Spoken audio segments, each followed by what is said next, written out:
Hello, everyone. Welcome to Random Encounter 291 or 291. My name is John O'Logan, and at RPG Fan, we try to celebrate RPG fans in all of their forms. So for many folks, JRPGs are the default, which is, what they grew up with on console. So in that case, it might be Final Fantasy or Dragon Quest, Lufia, those kind of games. And for others, they may have grown up with CRPGs on PCs like Baldur's Gate, Fallout, games like that. And then for others, they may have loved SRPGs like Ogre Battle, Tactics Ogre, and Shining Force. However, there is one extraordinarily long-running RPG series that has a unique gameplay system different from all of these examples. And you might not even realize that it exists. And that is Spike Chunsoft's Mystery Dungeon series. So if you know this, you're going to be rolling your eyes heavily. If you don't, your mind might be blown in a few minutes. So this is a series that has been running continuously since an entry on the Super Famicom in 1993, but because of limited Western releases and a unique way of releasing the titles and the topic, the subject matter of the titles, you might not even realize that this series of games is a series at all. You might have played some of them and not realized it was a series. But now there's a brand new entry in the long-running Mystery Dungeon series, Shiren the Wanderer, the Mystery Dungeon of Serpentcoil Island. It was just released, and we have Ben Love here to talk about it. Hey, Ben. Hey, Jono. Yeah, and even more than that, even more than this review, Ben is also currently working on a new game primer. We have a few game primers, so you want to get into. I wrote the one on Yakuza in association with another gentleman on the site, and there's a bunch of them on there. And there's going to be a brand new one, so it's going to be, so you want to get into the Mystery Dungeon series. So since you have this feature almost written, and because you have this review, I thought that we should use this episode to take a reasonably deep dive into the Mystery Dungeon and collect as much treasure as we can and try to get out alive. Sound good? Yeah, it sounds great. I'm excited. Cool. All right. So giving everyone a little bit of background about this, Spike Chunsoft is a developer that's actually just a little bit older than I am. It's 39 years old. They'll be celebrating their 40th birthday in April. And in that time, they have developed a remarkable array of games, including ones that many of our listeners probably played. And these include the first 5 Dragon Quest games, the Danganronpa series, the Zero Escape series, many, many more. You might think, wait a minute, Enix created the Dragon Quest games. That was the publisher. The developer, though, was just Chunsoft back then, no Spike. That was added later. But I would argue that based on their output, their most prolific series is the Mystery Dungeon series. And that's for a very interesting reason. Because unlike many RPG series that, develop their own identity, this one originated as a crossover game with Dragon Quest IV called Tornico's Great Adventure. So Tornico was the merchant in Dragon Quest IV, super popular character. You would, if you saw the character, you definitely recognize him. He's a mustachioed shopkeep, and they decided, okay, let's do a spin-off game on this, and they decided to go in a very different direction from the gameplay of the Dragon Quest series.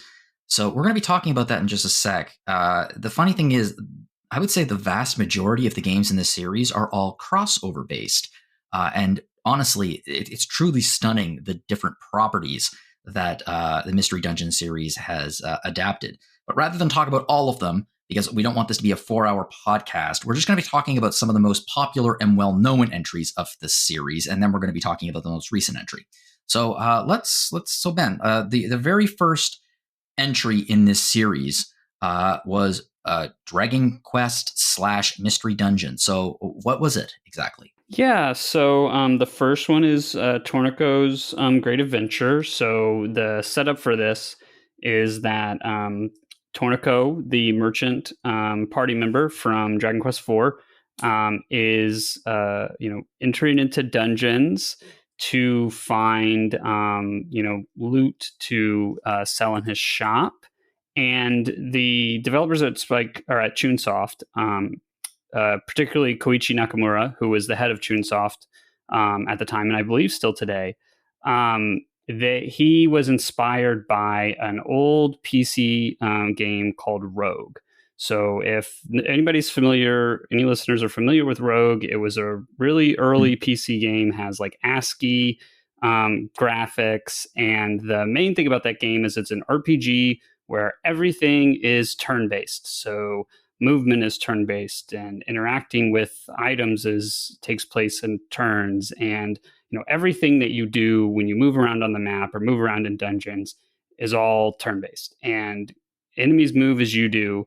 And so they really liked that idea, and they wanted to apply that to the Dragon Quest framework. So they figured, Torneko is a really popular character. He's really recognizable and marketable. So they figured, well, we'll take him and we'll put him in this. And because of his background as a merchant, they figured that it would kind of make sense for him to be going into these dungeons and dealing with all these, picking up all these items and filling his inventory. And so that's kind of how the series was born. And, that key idea of finding a bunch of items and then how those items interact, that's like the key thing that is carried over throughout all the Mystery Dungeon games, and kind of what makes them interesting in the world of roguelike games, even still today. Yeah, well, it's fascinating to me because, I mean, Rogue was released in 1980, and it was PC only. It was never adapted to consoles, to the best of my knowledge. So because Japan especially was so console focused in terms of their gaming, I mean, they did have PCs, but it was very much a minority as compared to the United States and the rest of the West in terms of their gaming culture. So it didn't really make a splash over there until years and years and years later. It's fascinating to me that they looked at this and said, oh, this is an interesting gameplay mechanic that nobody else is really doing, that no one else is really using, and it fits into the RPG genre in a way that makes sense, but it's fresh and it's new and it's different, and every single run is completely different from the last. So it's interesting to me that 1993, 13 years later, they decided to adapt this game into something that is very much in the JRPG genre, and featuring classic characters from these series. It's an interesting story. Yeah, absolutely. And I think that especially when you're looking at like the lineage or background of developers in Japan, particularly developers of like some of the early classic RPGs, PCs PC gaming wasn't super, super huge in Japan, but a lot of the people who would go on to develop some of the classic RPGs, Japanese RPGs we think of today, they were doing some PC gaming, and a lot of their influences came from there, because you had like either you were gaming on PCs or you were gaming in arcades. And so a lot of the Japanese developers we know today started in arcades, right? But you do have that smaller group that were experimenting with PC games, a lot of times even still in English, and kind of trying to work their way through the language barrier and play these games on PCs. And then there were a few companies that would adapt games, like Wizardry got really big in Japan, for example, and Japanese developers now are the ones who make Wizardry games. Well, up until very recently, this was still the case. I mean, I'm reading a book right now. I'm not going to say the name of it because I think we might be doing a random book club on it a little bit later. But it was talking about bringing over a very popular indie game, but at the time it was PC only, and that was a big problem because they had to not just localize the game, but they also needed to port it over to other systems if they wanted to even be remotely a smash. And this was in 2015. Yeah, absolutely. And I think it's that small, those small, really dedicated group of people and who were experimenting with PC games in the earlier to mid 80s in Japan. A lot of those people, because they were so dedicated, they would go on to work in game development. And because arcades don't really, we didn't see a lot of the game design elements that we would find in RPGs and arcades. So a lot of the people who were like, drawn to making RPGs did have a little bit of background in PC games. But the benefit of that is that, the market in Japan, the gaming audience wasn't super used to, those games that originated on PCs in the early 80s. So they were bringing those kind of ideas and game design concepts to consoles. And I think Shiren and Torneko, the Mystery Dungeon series in general, is a really good example of that, of taking those kind of concepts that were developed really early in PC gaming and then bringing them to a console audience. in a maybe a little bit more simplified and stripped down way, but still maintaining the really addictive and engaging elements of those games. It's funny because I mean, nowadays just about everything is a roguelike. It's very, very popular. It's a hugely popular genre. Yep. And I mean, Tim was on here a few weeks ago reviewing Under the Castle for the Playdate, which is a roguelike, very much inspired by Rogue. It's turn-based. It's an RPG, all of that stuff. This is in many ways a very traditional adaptation of Rogue. Yep. Like you said, it's turn-based. So everything is, turn, turn, turn, turn. Dungeons are randomly generated, or I guess nowadays it would be procedurally generated. Yep. And randomized, so all items are in different locations. And the big one, the thing that really exemplifies Rogue, is permadeath. So when you die, you lose all of your items, you lose all of your progress, and you go back to level 1. So the form of progress, rather than getting items and becoming stronger, it's experiential based. You need to improve your skills rather than get abilities to advance.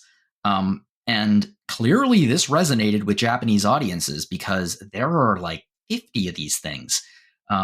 It's fascinating to me that this series specifically became such clearly a huge hit, and I can't really think of any other series in like JRPG series that I can think of that in the SNES and PlayStation era that really does this, aside from Mystery Dungeon. Yeah, I mean, I can think of a few examples. Konami had a few experiments with roguelike games early on. They had a game called Cave Noir for the Game Boy in 1991, and then they later had a game that was for the PlayStation. And I'm blanking on the name right now, but you play as like a red-haired kid, and you go up a tower, and has some monster collecting elements and stuff to it. And so there was a couple, other companies that were kind of working on these ideas, but for the most part, nobody was really, really doing it. And so, I think Chunsoft really identified like, hey, they had some experience. Like I said, Koichi Nakamura and a couple other developers at Chunsoft had messed around with Rogue and NetHack a little bit, and they were like, this is a really appealing concept, and we really enjoy it. And it kind of has that, try and try again aspect that you would find in like the arcades. And so, they were just wanted to figure out how they could adapt it, to the console market. And Dragon Quest, had already kind of taken the basic framework of those PC RPGs like Wizardry or Ultima and adapted it to consoles. So it made a lot of sense to do the same thing and use the kind of things that they'd already developed for Dragon Quest to bring roguelikes to, the Super Nintendo. Also, if you want to introduce a new genre, especially in Japan, especially in that time period, it's not a bad idea to slap Dragon Quest on the title. Absolutely. Yeah. That's going to sell a few games. Yeah, they did it many times. Dragon Quest Monsters, when they wanted to do more, creature collecting RPGs, or there's a long lineage of Dragon Quest spin-offs. So, and this is one of the earliest ones. And I think that they, because they had that relationship to Dragon Quest, it made a lot of sense for them. Yeah, because they didn't own the rights to Dragon Quest, Enix did, right. But they were the sole developers of the game up to that point. So especially with their name on the box, there was a certain level of authenticity. This wasn't just a cash-in.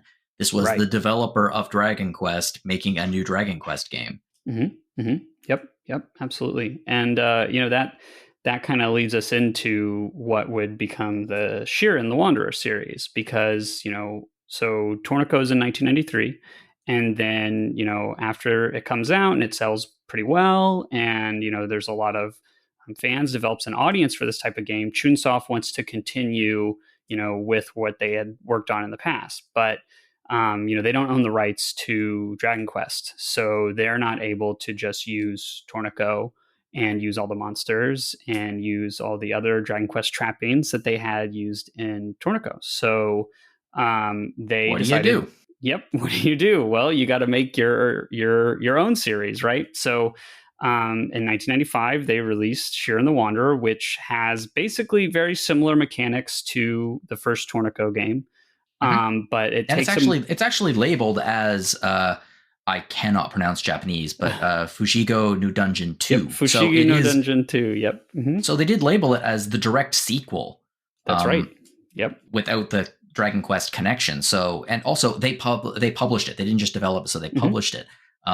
So they owned this. This was their property. Yep. With this title, this became the mainline series of Mystery Dungeon, despite the fact that the first Mystery Dungeon had nothing to do with it. Yep, that's correct. That's correct. And it's really Chunsoft's baby, because it's like the first time they completely own, the rights to the whole thing. And this is like putting all of their, everything they learned and throughout working on Dragon Quest and working on Tornado, put a lot of love and heart into this game.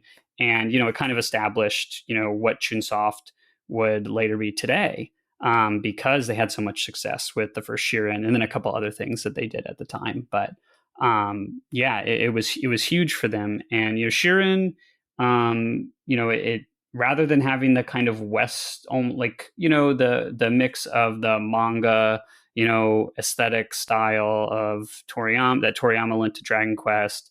And rather than having that otherwise like Western kind of sword and sorcery setting, they opted for a more traditional Japanese setting. So Mm.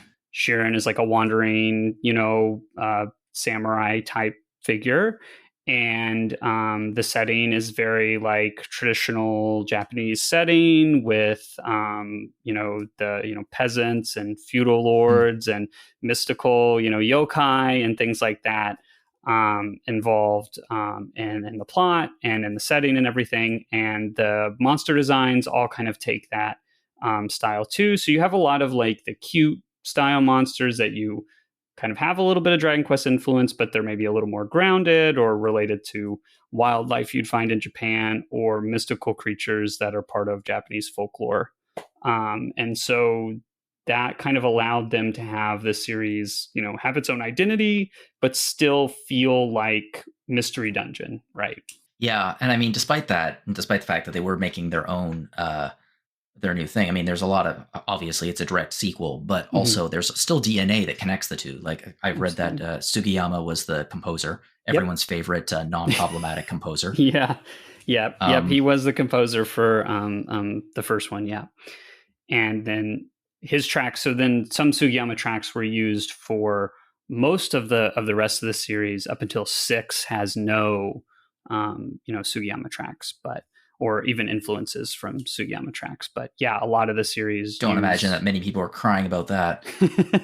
No, and actually the soundtrack in Shiren 6 is super good. So Not good. yeah, yeah. Well, they started churning these things out very, very quickly. As a matter of fact, they following year they released a Game Boy version, Yep. which that's what you did back in those days, and very smartly too, because the Game Boy was super popular. Mm-hmm. So they turned out a Game Boy version. They released a BS Share in the Water. That would be a Satellaview version. And then we move into a very interesting thing. Actually, before I jump into that, I'm going to ask you another question about this. How Mm-hmm. does how do they differentiate the Dragon Quest entries from the mainline Shiren entries? Like, are there any differences between the two games in terms of its gameplay style? Yeah, so I would say that for the crossover games, the Dragon Quest ones are the most similar with Shiren. So, Hmm. a lot of the differences are aesthetic. So you've got Dragon Quest monsters from the series in the game. You have equipment, items and different things like that from the game, from the Dragon Quest games will appear in the Tornado games. And then the storylines are often a lot more influenced by the types of things you would see in Dragon Quest, and often take place either before or sometime after Dragon Quest 4. Hmm. So most of the differences are like story, narrative, aesthetic differences. The later crossover games that we'll get into in a bit definitely make more mechanical changes. But for the most part, Tornado games are pretty similar to the Shiren series in a lot of ways. just because they kind of were born from that same time period and same DNA. So they iterate, there's a little bit of iteration that the following Tornado games would have on the original, and then the Shiren games would then maybe branch out from Shiren, but they have the same base foundation, and so that's why they're about the most similar, I would say. That makes complete sense. Well, let's move into a place that differences started to be introduced, and that's because they partnered with a new company, another very famous RPG company, Squaresoft. So this would have been, let's see here, this was in 1997. Hot year for Squaresoft. They released something, can't remember what it was. I think it might be big at the moment we're talking about this. They released Final Fantasy VII, and Final Fantasy was always popular in Japan, but here in the West, the demand started, it just exploded after Final Fantasy VII. People couldn't get enough Final Fantasy. And thankfully, there were some games that they could release here. And that's because Squaresoft partnered and they created Mystery Dungeon games starring Chocobos. And I suspect that some people listening to this are like, oh, yeah, because these games, well, at least one of these games existed on the PlayStation and it was pretty popular at the time. And that is Chocobo Mystery Dungeon. Well, Chocobo Dungeon 2, technically. They released the sequel without the first one. It's weird. Yep. Yeah. So Chocobo Dungeon is a series that has continued. Maybe not to this day. No, to this day. The last one was a few years ago, but it still exists. Yep. And they changed some stuff around. They played with the formula a little bit, and especially because it starred Chocobos, it was a Final Fantasy spinoff, but it wasn't a Final Fantasy game in terms of its difficulty. They, from what I've read, they de-aged it essentially. Yeah. It's I would say the Chocobo's Dungeon series for Mystery Dungeon games, it is on the easier side. I would say the Pokemon Mystery Dungeon games, which we'll get to later, are probably the easiest and most beginner friendly. But after that would be Chocobo's Dungeon. And so the first Chocobo's Dungeon was created in cooperation between Square and Chunsoft. And Koichi Nakamura did supervise the development of Chocobo's Dungeon, the first one, to ensure that the Mystery Dungeon elements were carried over faithfully, that it really felt like a Mystery Dungeon series game, and then also, blended in those Final Fantasy elements that one would expect. So, you've got, Chocobo as your main character. Then you've got, Final Fantasy series monsters as the enemies in the game. And then all the items and equipment are, Final Fantasy series staples. So Chocobo pick up books that allow you to cast spells like Fyra and Thundaga and, all that. And, the most interesting kind of Final Fantasy element that they brought into this game was the ATB system. So, it's a little different in this, obviously, because, the whole game is turn-based. Every action is turn-based. And if you were to require that the ATB bar fill up before you took an action every time, that would grind the pace of these games to a halt, right? So instead of doing that, what they did was there's still an ATB bar. And so when you take actions when that bar is full, then they will be more potent or more powerful. So if you attack with the ATB bar full, then you'll do more damage, for example. And so that's kind of an interesting little wrinkle that changes up the way that you would play a Mystery Dungeon game. When you have that bar filling up in real time, contrasting with the otherwise turn-based nature of the game. And it's, tuned down to be a little more approachable and cute and everything. But it was a really unique experience. And at that time, other than Tornado, there really weren't any crossovers. And this is the first time that they really started a Mystery Dungeon crossover where they sought specifically to take elements from an already existing series and adapt them into the foundation they already had with Shiren and Tornado. And so I think that's what makes it really interesting to look at today. I think it's so clever. It's like, if you, just from looking at it from a purely business point of view, they literally had Mystery Dungeon games starring Final Fantasy and Dragon Quest, which were at the time, two of the biggest RPG franchises, and were directly opposed to each other because they were owned by two different companies. Things change. But this was a bridge between the two. That must have been huge. Less so in the West because no one knew what was going on. But I imagine in Japan it probably made quite a splash. Yeah, I believe it sold quite well in Japan. The first one, yeah. Yeah. And then it was immediately followed up the following year by Chocobo Dungeon 2, hmm which we got as hmm Chocobo Dungeon 2, which I Yep. imagine, especially in those days, was rather confusing for some people at Blockbuster Video looking for the first one Yeah. because they enjoyed the second one so much. Yeah, I'm sure it was confusing for a lot of reasons because I believe that Chocobo's Dungeon 2 is the first Mystery Dungeon game to release in the West as well. So not only do we have no, frame of reference for why it's Chocobo's 2, we also don't know why the dungeon is a 2 either. We have, Yeah. we don't know what's Mystery Dungeon. Nobody has any idea.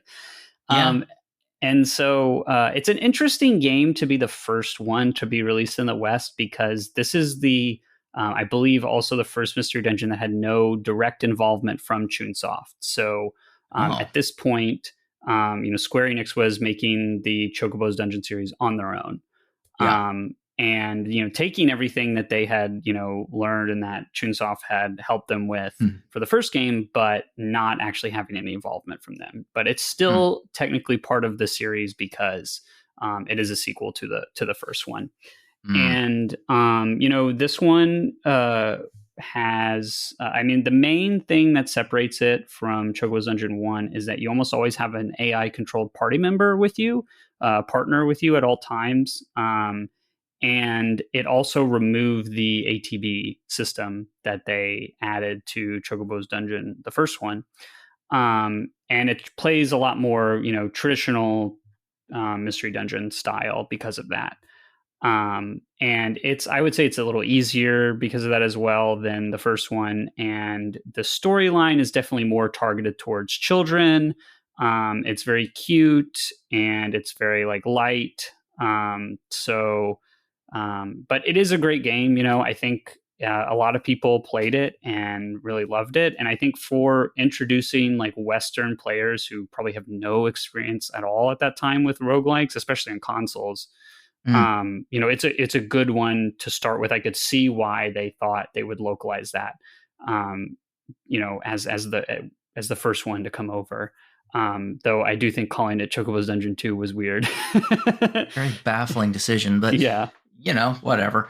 Yeah. Well, the series kept trucking along. I say trucking along; it's more like zooming down the right raceway with multiple entries, both in the uh, Sharon series, uh, Shiren series, and Tornico.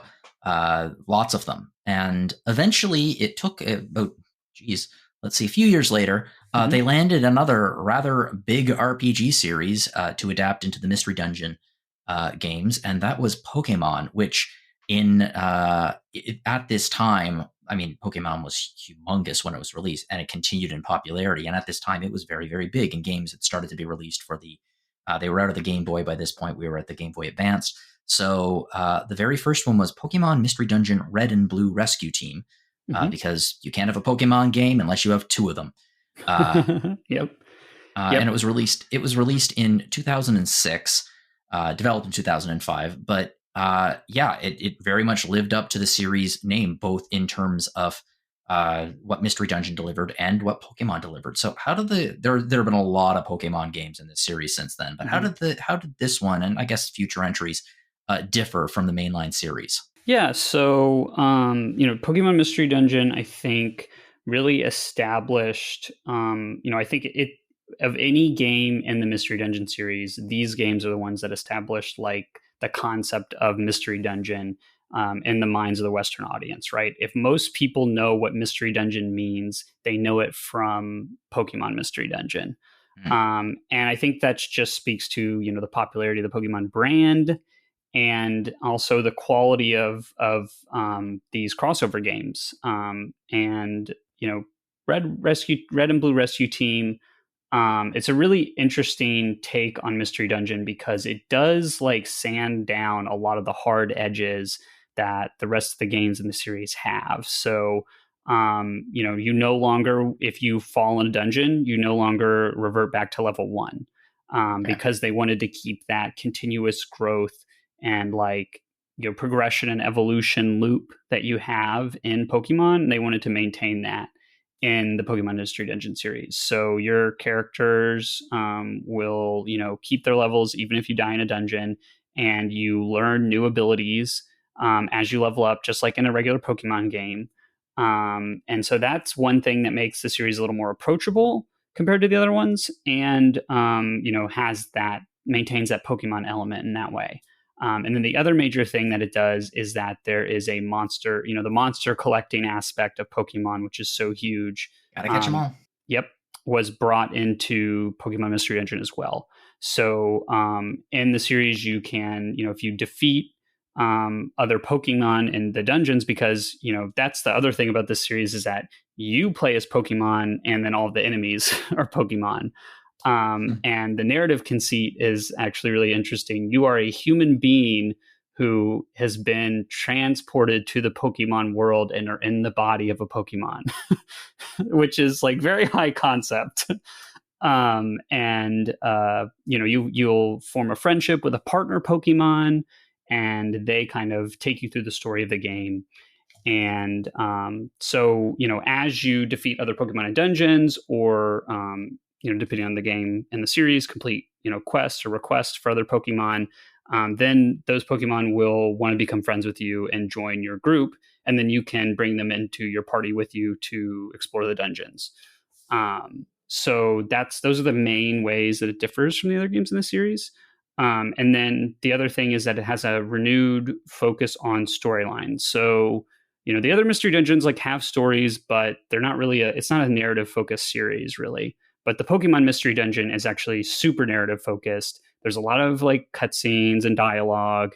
And that's also one of the things that the fans really love about the Mystery Dungeon series is the storylines.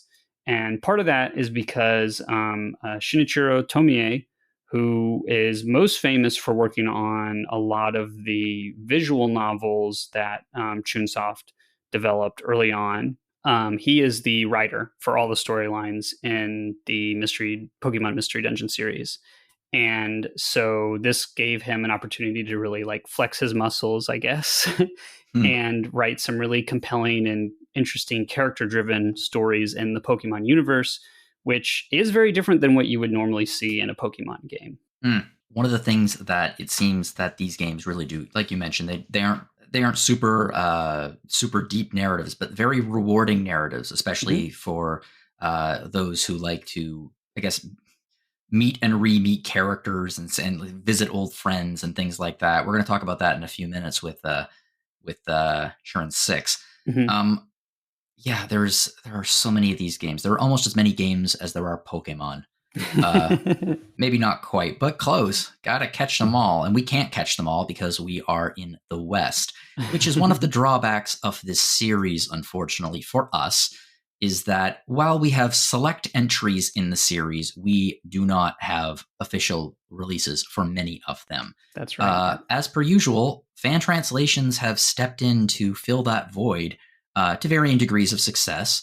What would you say are some of the better fan translations in the series? Yeah, so actually the nice thing about Mystery Dungeon, especially Shiren the Wanderer subseries in particular, is that there is a really dedicated fan community for both documenting the games, writing wikis and everything, and then also translating. So there is a person who goes by the name Shark online, and they are the main fan translator of Shiren the Wanderer games. So they worked on Shiren the Wanderer 2. They worked on Shiren the Wanderer 4, and also the second Shiren the Wanderer DS game, which we did not get over here. There are a lot of remakes too. Yes, and that one is a remake. And so those three were worked on by them. And then there's also another group that's working on the Asuka spinoff that was on the Dreamcast. So I would definitely recommend, any of the translations done by Shark. They're all really excellent. And they do a really good job of trying to keep the names of items and the names of like mechanics and stuff consistent throughout the games that they translate. Because that's one thing about the games that were brought over, is that most of the time they got brought over by different localization companies. And so a lot of those terms and monster names and character names even sometimes would change Mm. between releases, because you had different companies working on the English versions. And so they do a really good job trying to keep them consistent. So yeah, Shiren 2 or Shiren 4 are both really good translations by them. I really, really, it's a personal thing. I think I just really like when a spin-off is so successful that it creates its own series completely separate from the original, and to the point where it actually eclipses the original series in many ways. Um, I would argue that maybe Mystery Dungeon hasn't quite eclipsed Dragon Quest, but it has eclipsed the uh, where it started. Mm-hmm. And honestly, you and I could be here all night talking about the sheer number of games here. But I think one of the best ways to really get a feel for this is to dive into the latest one, which came out a few days ago, Mm-hmm. Shiren the Wanderer, the Mystery Dungeon of Serpentcoil Island. So you recently reviewed this for the site. Mm-hmm. Um, and not to mince words, but you absolutely loved this game. Yep. It's a fantastic game. I really, really loved it. I think that it is, probably now the best entry point for the series. If you've never played, a Shiren the Wanderer game before and you want to get into the series, then this is a great place to start. I think even if you've never played any Mystery Dungeon game before, this is a great place to start as well. It is a little tougher than some of the spin-off games, but they do a lot of really good things to make it much more approachable for new Mhm. players and still maintain like the challenge and engaging aspects of the game, to keep you invested and wanting to come back. So yeah, I really loved it. It's just, for a little bit of background, the last mainline Shiren the Wanderer release that we saw in the West was Shiren the Wanderer 5, which is called the Tower of Fortune and the Dice of Fate. Mhm. And that game was originally released in Japan for the DS in 2010. Mm. So we didn't get that game until 2015 with its expanded PlayStation Vita release. And then that release would later get ported to the Nintendo Switch and on PC in 2020. So while it may not feel like it's been a super long time since we've got anything Shiren the Wanderer, the reality is that the last time there was a Shiren game was in like a truly new Shiren game was in 2010. So it's been a very long time coming for 14 this years. game. Hmm. Longer than the time between making Rogue and the first Mystery Dungeon game, as a matter of Yeah. fact. Yep. And so that's a huge gap. So especially for Japanese players, they were really, wanting a new game in the series. And even though I think a lot of people probably have just recently discovered Shiren the Wanderer with the release on Switch and PC, it is still built on the foundations of a DS game from 2010, and a lot has changed both, you know, for the Mystery Dungeon series, for Chunsoft, and also for roguelikes in general in that Oh, time, God, right? yes. So, even in 2015, when the game first came out on Vita in the West, there were a lot more roguelikes, but it wasn't, they weren't as like huge as they are now, right? Where you have games like Hades getting like Game of the Year nominations, right? And you have, a bunch of other different games that are, a lot of indie games these days are bringing in roguelike elements, right? So, Yeah, it's an incredibly popular genre right now, but like that would have been 2 years after Splunky was released, which yep. very much popularized. I mean, it's not an RPG and it's not turn-based, but it popularized Mhm. roguelike games in the eyes of a lot of gamers. Yeah, I So think so. Yeah. between Splunky and now, that is a considerable change in gaming attitudes since then. It's become. I mean, I would argue roguelikes are not. Uh, they are not novelties anymore. They are. Mhm. It's a genre. Yeah, Well, okay, absolutely. so this particular game, Sharon, Mhm.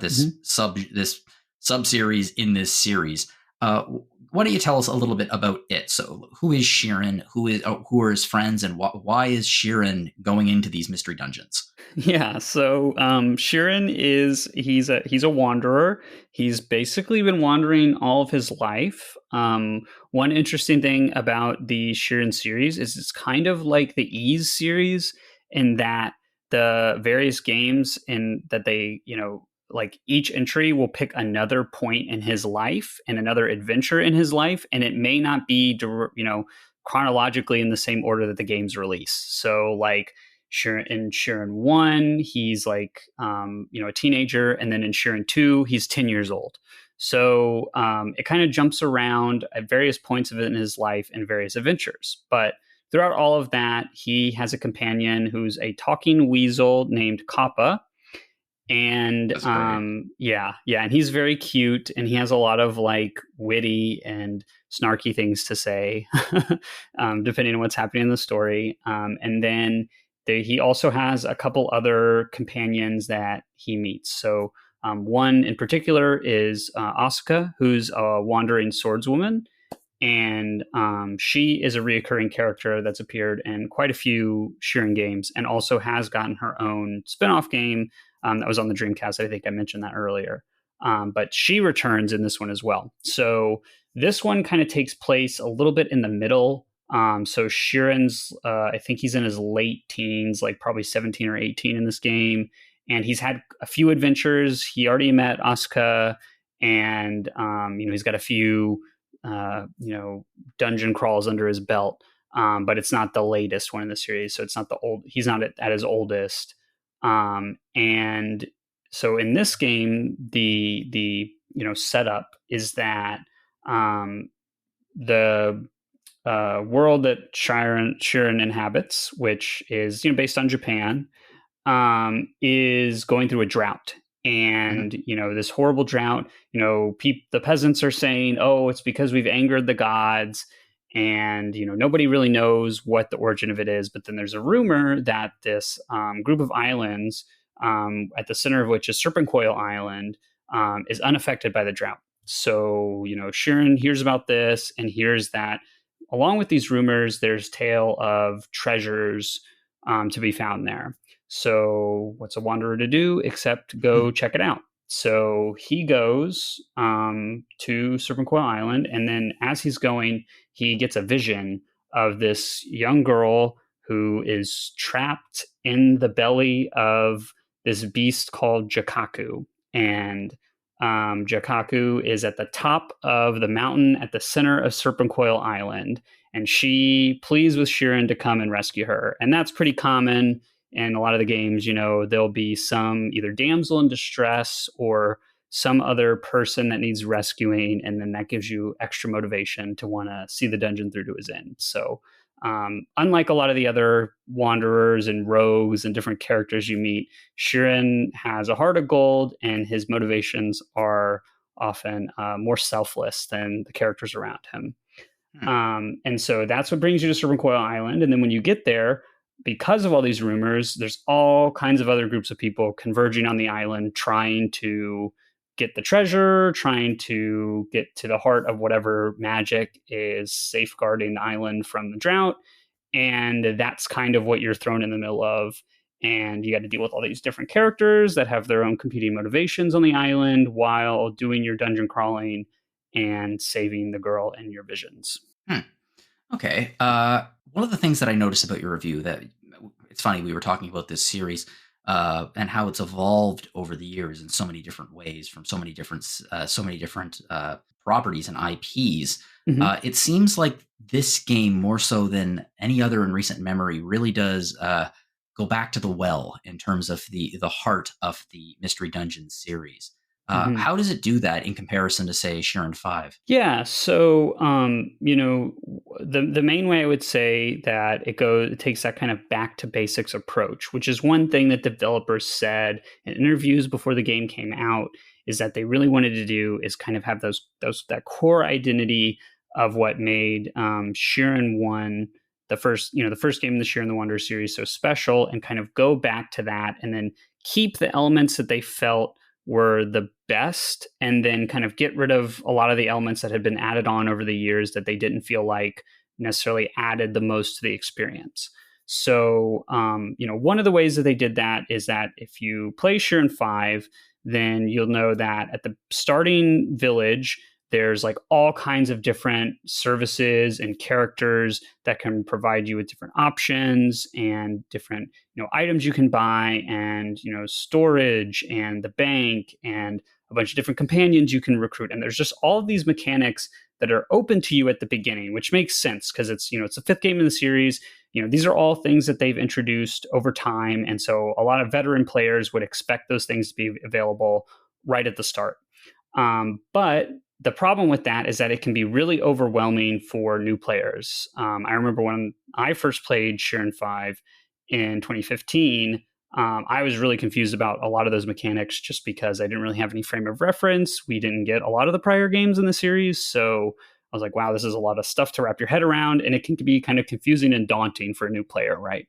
So in Shiren 6, they do a really interesting thing where those mechanics are all still in the game. A lot of them, not all of them, but many of them. But you don't unlock them until you get far enough in the game. You complete the initial run of the story dungeon, and then as you complete more side quests and things, more of those mechanics will be available to you. So it does a really good job of giving you like the stripped down, pure experience of Shiren the Wanderer without a lot of those extra mechanics at the beginning, and then we'll give them to you, piecemeal as you get further and further into the game. And then you can kind of master those new elements as you go, one at a time, which I think is a really great way of like introducing the player to what can be a very complex game. But instead of throwing everything at you at once, it's like, okay, here's something. And then once you've mastered that, here's another thing. And then once you've mastered that, here's another thing. And that's really key to the identity of the series, is like learning about, what all the items do, learning about what the various enemy behaviors, and learning about how things can kind of combine in a way to get you out of difficult situations or give you an advantage over the enemies so that you can overcome the challenges the game presents. And this game, I think, does a really great job of requiring the player to master those elements and mechanics without overwhelming them all at once. I mean, there is possibly another excuse, which is 14 years. You could argue that at that point, the series was dead. And by the rules of this series, when you die, you have to go back to the start again. So yeah, that is a very good point. It is, there's like a meta element there. I think you're right. Yeah. So yeah, they had to get rid of all of the upgrades, all of the changes, everything. They just needed to go right back to the beginning because that's what you do with a roguelike. When you die, you have to go back to the start again. Yeah. I hadn't thought about it that way, but that is a really good way of looking at it, I think. Okay, we've talked a lot about this, and we say turn-based, but I'm very curious. Can you tell us in more detail how the combat works in this game? Because it's turn-based, so you move and the monsters move, and I believe it's at the same time. So how does that work in game? Yeah, so essentially, when you're moving throughout the dungeon, normally, whenever you take a step, that the enemies can also take a step, and these turns all play out like simultaneously, right? So if you're like, let's say you're in one of the dungeon rooms and there's an enemy like 5 spaces away from you. If you move one forward, they're also going to move one in some direction, right? Now, once you get right up, adjacent to an enemy and then start initiating combat, that is then where it'll be more like traditional in terms of you take a turn and then the enemy will take a turn immediately after. So, and then as many enemies as there are, that's how many turns it will be until your turn comes back around again. So what's really interesting about that is when you first hear, oh, well, it's all turn-based, that might make you think that the game is really slow. But because, the turns are simultaneous until combat starts, then that makes everything move at a really fast pace. And there's a lot of like extra, quality of life elements they've added in to make you be able to kind of speed through the dungeons until something interesting happens, like you come across an enemy or an item or an NPC or what have you, right? So so that's kind of mainly how combat works. And so when you have a turn, unlike a traditional RPG where you get moved into a separate battle screen and then you have the things that you can do specifically in that battle that might be different than what you can do in the overworld or whatever, when in Shiren the Wanderer, whatever you can do at any point in time in a dungeon is what you can do in combat and what you can do out of combat, right?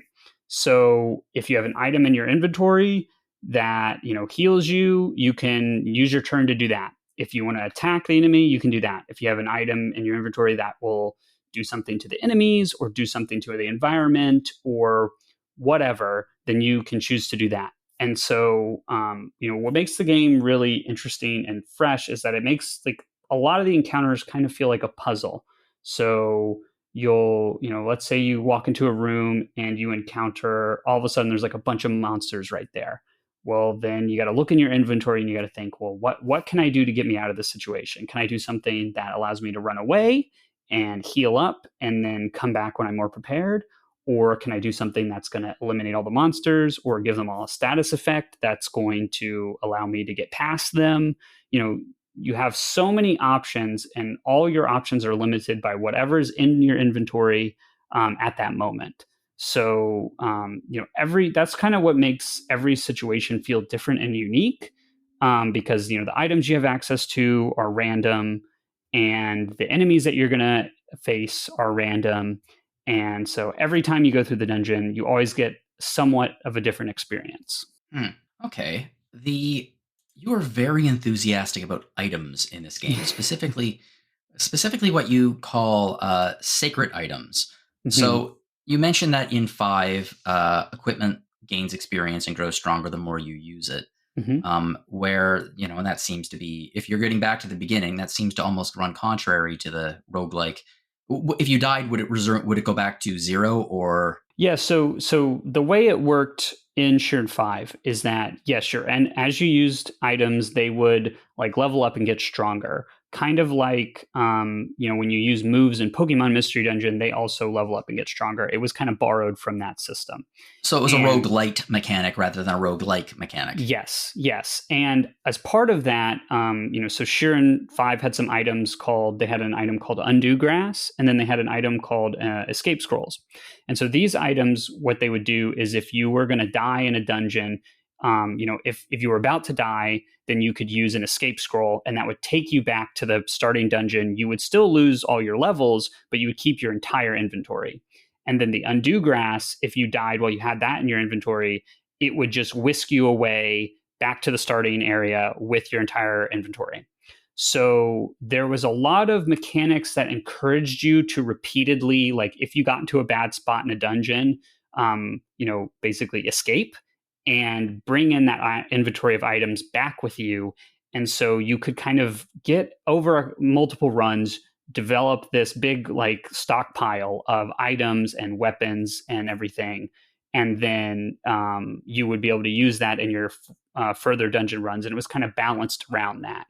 So Shiren 6 does away with all of that. So now your items don't level up on use.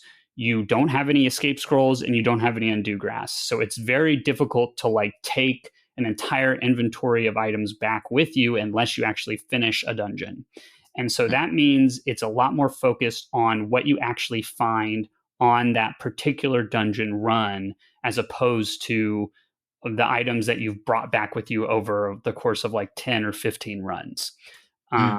And so that makes it, that fits more, at least in my opinion, a little bit more in with the idea of a roguelike in general, because it's really like, what are the things that I'm going to get on this run, and how do I, what I've learned from my past runs and then apply that to what I have now and get by with what I've got, as opposed to just like building up this big stockpile of powerful weapons over a longer period of time. Yeah. And the sacred items, sorry, that's what you started with, and I didn't get to that part. But the sacred items are like randomized loot that has special properties. So they're like kind of like in like a Diablo, for example, where you get like a purple item or an orange item that has like a really cool properties or really powerful effects. You can find items with modifiers. Yeah, items with modifiers. And they have like special modifiers that make them, stronger, just basically in like the defensive value or attack value, or they have the modifiers that will give you like special effects. So maybe they'll make you immune to a certain type of monster's ability, or maybe they will give you increased critical chance when your HP is a certain level, or things like that, right? Mhm. And so those items you can randomly find in a dungeon, and they can completely change your run. So if you find one of those, that can be the difference between like success and failure. And so that feels very, you know, there's a big element of randomness to it, but it feels very rewarding when you're able to get one and then finish the dungeon and then bring it back with you. And then from there, you can make it stronger. Mm. I think that one of the reasons why roguelikes have become so popular over the last 14 or so years is because of something that all developers deal with and have to deal with, which is replay value. Mhm. By introducing roguelike mechanics into a game, you are maybe not exponentially increasing the replay value, but you are dramatically increasing it because every run is different and it becomes you have to build your skills every time. So it's once you've seen everything, that doesn't necessarily mean that you've seen everything because you still don't have the skills to effectively get through it. Um, it seems to me that Shiren 6, from what I've read here, will have you playing for quite some time, even though you have technically, quote unquote, completed the game. Yeah, absolutely. So I put about 40 hours into the game, for the review, and that was completing. There's 3 story dungeons. So you, after you complete the first story dungeon, you'll see the credits roll, but there's still 2 additional story dungeons after that. And I'm not going to get into any of the details of what's in there, but so that's like the conclusion of the story. But then after that, there's still a bunch of dungeons in the post game for you to complete. So I've completed quite a few of those post game dungeons. And there's one very, very hard dungeon that has 99 floors. And I've gotten to that, but haven't finished that. So I would say, I could play this game for another 40, 50, 60 hours before I were to complete all the content. And I think if you aren't super experienced with the series, then it could take you, even longer than that if you wanted. But the beauty of a game like this is that you are able to have a really satisfying and fulfilling experience even without like fully completing the content. So even doing that first initial story dungeon, if that takes you, 10 to 20 hours to do, it's still super rewarding to do that and finally get to the end. And then there's so much content after that for you to do if you want to do it. Mm, And I think that's like really the best thing about this game is that they did a really good job of giving you a lot of little story hooks and side quests and reasons to want to keep playing and keep going. But you can pretty much stop at any time you want, and you'll feel like you got like a full experience out of the game. Um, but you can also play it for a really long time. The other thing is there are some really interesting like multiplayer aspects that they added to this one. So a lot of the games in the series have had like the rescue mechanic where other players can post a code online, and then if you enter that code in the rescue menu, you can attempt the dungeon to try to get to where they died. And then if you can get to where they died successfully, then they get to resume their dungeon crawl from that spot. So it's a way for players who are less experienced to kind of get a leg up from more experienced players, and for more experienced players to help people out. But the new thing they added for this one is called parallel play, where you can upload a version of your dungeon run online, and then other players can then download and attempt that dungeon run. So the way that might work is like, let's say you get into a dungeon and you found a particular set of items that's either really powerful or maybe really difficult to complete that dungeon in.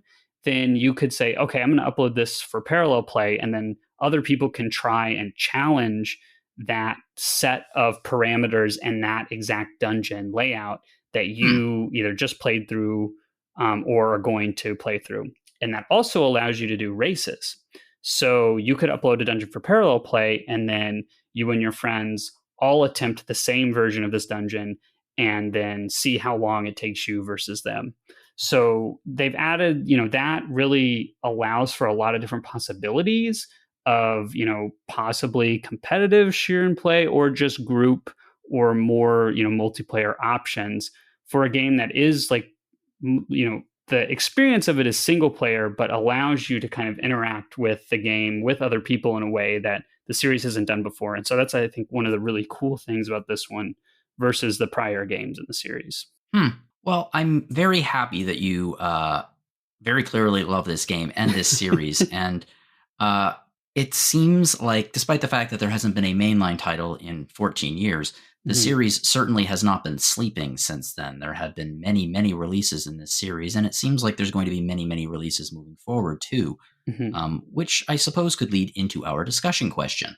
So we're going to make this about Mystery Dungeon, because this is a Mystery Dungeon themed episode. The series was based on a crossover. Like, that was the foundation of the series is on a crossover. And since then, I would argue that its success, especially here in the West, what success it's had is primarily based on crossovers, either with Final Fantasy or with Pokemon.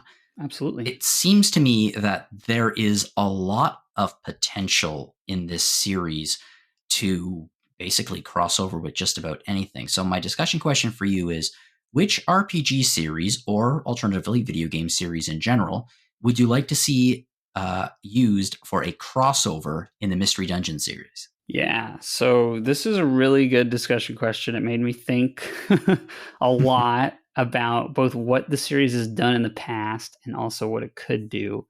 And so what I kind of landed on was that I think the best thing that the series could cross over with next would be Shin Megami Tensei. And Oh, yeah.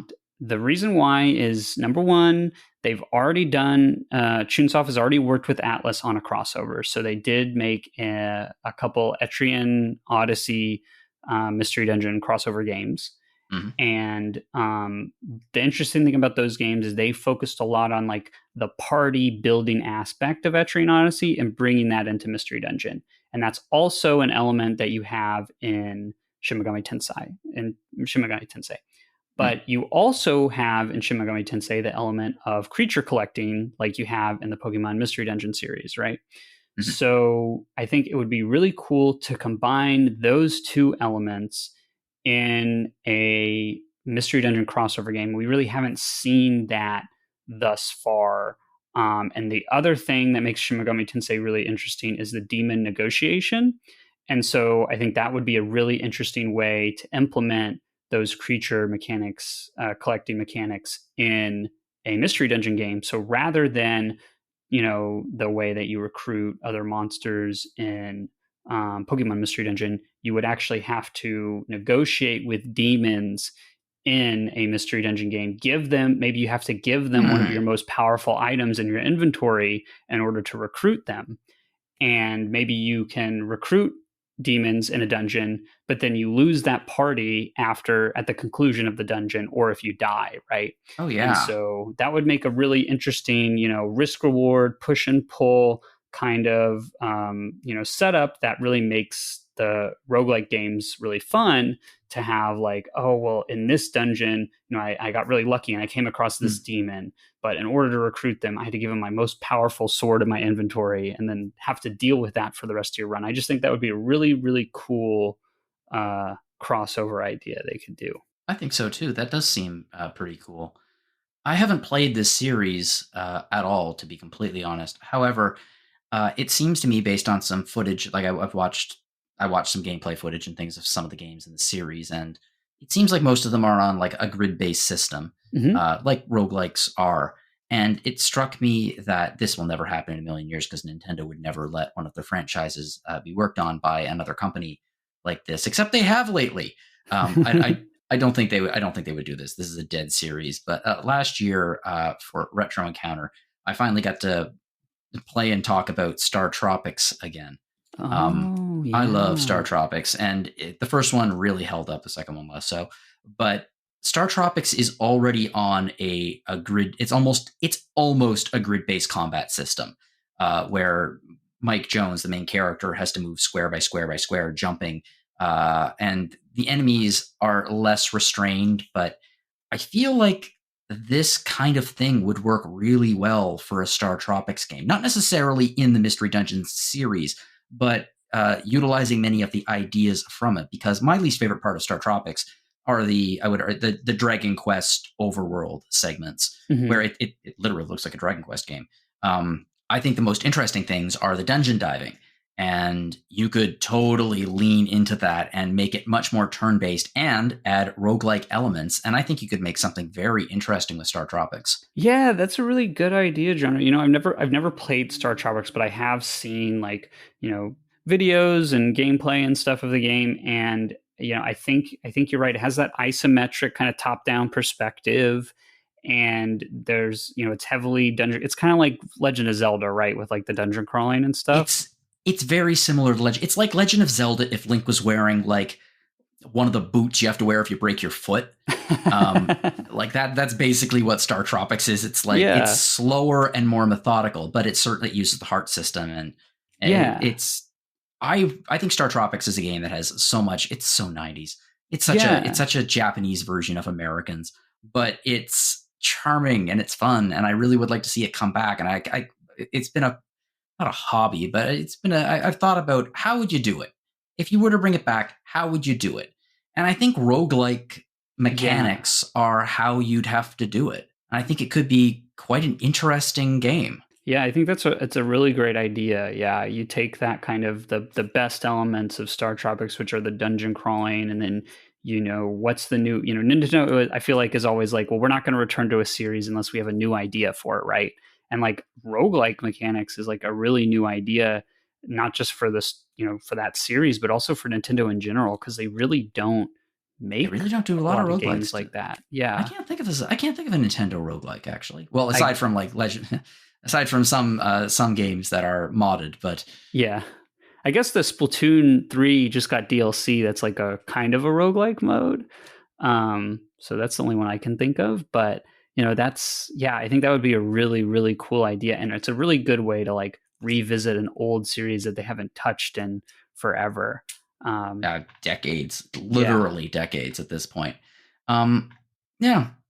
Well, I really would like to thank you for coming on and talking about this series. And for everyone out there wondering, it'll be a little while until the Mystery Dungeon series primer comes out. But once it probably a does, couple weeks. Yeah. yeah, it'll be the same kind of quality and look and everything as our previous. So you want to get into primers. And it will be up on the site, and you should absolutely, when it's up there, visit it. I will update if you're listening to this in the future, I will update the show notes with the link to the primer. So you could just click there. But if you're listening to it today, and by today, I mean like beginning of March, then yeah, you're going to have to wait a little while, but not too long. Don't worry. Um, in the meantime, if you're looking for something to do, you can check out our shop. You can do so by visiting www.rpgfan.com/shop. And if you do so, absolutely check out our t-shirts and check out our various other things, our phone cases. But what I would really like you to check out is the book. We teamed up with Hyperplay RPG, and we released a RPG review card collection. And it is, well, exactly that. It's a collection of our review cards. If you visit our social media, you have definitely seen our review cards. They are essentially just little summarized versions of our reviews that really break down the game in just like one quick snapshot. And this is a collection of them, over nearly 300 of them. So I love this book. I think it's so cool. And that's not just me trying to sell it. I'm generally like in love with this book. So if you would like to check that out, you can do so by visiting www.rpgfan.com/shop. Another way you can support us is to check out our past episodes of Random Encounter. Last week we had a special emergency episode focused on Final Fantasy VII Rebirth, which we're recording this the evening of the 29th. So right now, as I understand it, the RPG Fan Slack is completely abandoned. You you could say hello, and you just hear hello, hello, hello. Nobody's there. Guess why? They're playing Final Fantasy VII Rebirth. And if you want to play Final Fantasy VII Rebirth, but you want to hear a little bit of podcasting about it first, check out that episode. There's no spoilers on it. Don't worry. We don't spoil any big things that may or may not happen at the end of that game.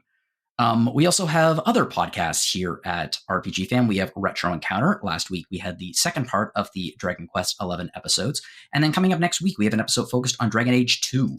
After, I think it's a follow-up to, after, I believe they call it Oranges.